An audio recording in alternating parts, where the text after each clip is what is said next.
Welcome to episode 33 of our series on Robert Greene's book, The Laws of Human Nature.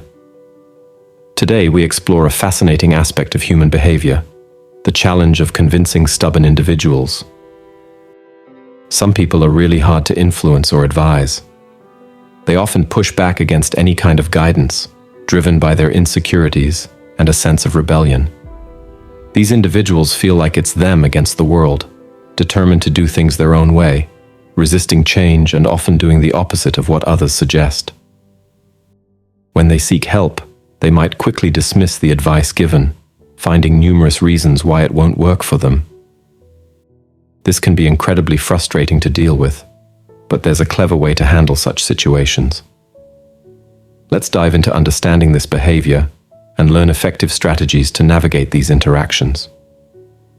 Think of it like a game of mental judo. In judo, you don't try to push back against your opponent. Instead, you use their own energy and movement to make them fall. We can use this same idea when dealing with stubborn people. Here are some ways to do this in everyday life. 1. Use their emotions. There's a story in a book called Change about a teenager who got in trouble for selling drugs at school. The principal suspended him but said he still had to do his homework at home. The boy was really angry and wanted revenge. The boy's mom talked to a therapist for help. The therapist had a clever idea. He told the mom to tell her son that the principal thought students could only do well if they were in class. By keeping the boy at home, the principal was trying to make him fail. The therapist suggested telling the boy that if he did better studying at home than in class, it would make the principal look bad. This advice was sneaky. It used the boy's anger and desire for revenge to get him to do what they wanted all along: study hard. The boy threw himself into his homework, wanting to prove the principal wrong. The lesson here is that you don't have to fight against strong emotions. Instead, you can find a way to use those emotions to get a good result.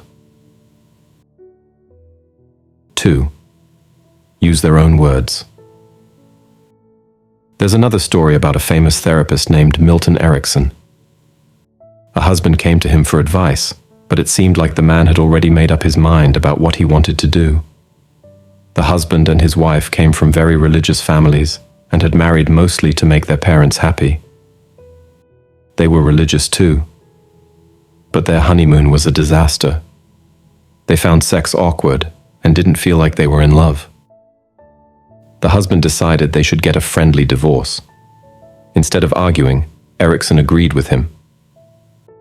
But then he suggested exactly how to have this friendly divorce. He told the husband to book a hotel room for one last friendly night together. They should have a final friendly glass of champagne, one last friendly kiss, and so on. Erickson knew that by using the husband's own words about being friendly, he could gently guide the couple towards rekindling their relationship. And it worked. The couple had an exciting evening together and decided to stay married. When you use people's own words back at them, it can have a powerful effect. It's hard for them to argue when you're saying exactly what they said. 3. Use their stubbornness. Here's a story about a Zen master named Greene.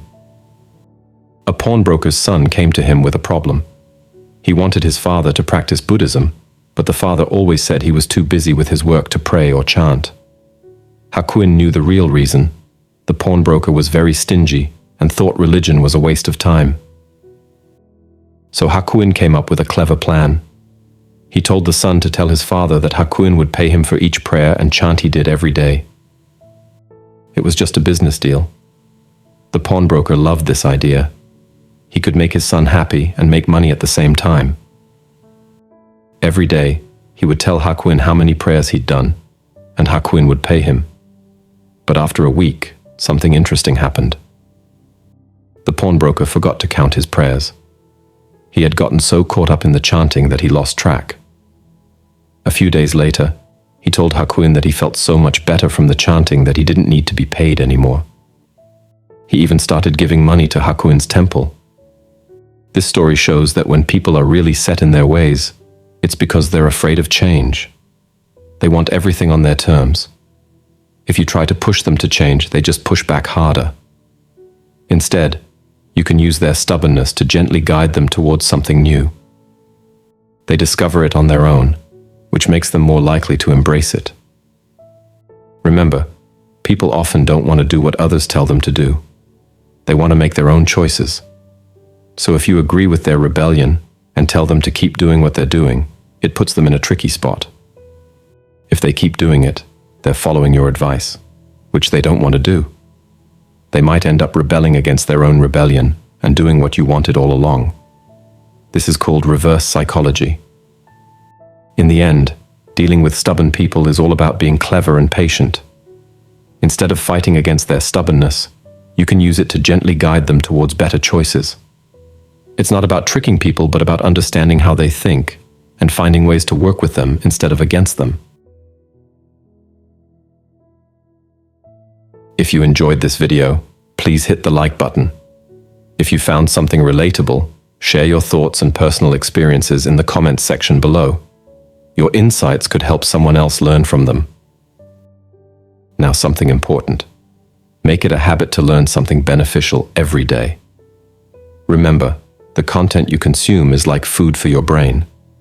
Be intentional about it, because otherwise, the algorithm is designed to manipulate your thoughts. Think about it. We're always accepting your contributions through subscriptions to our channel. Your support will help us with upcoming projects and ensure we continue delivering top-notch content.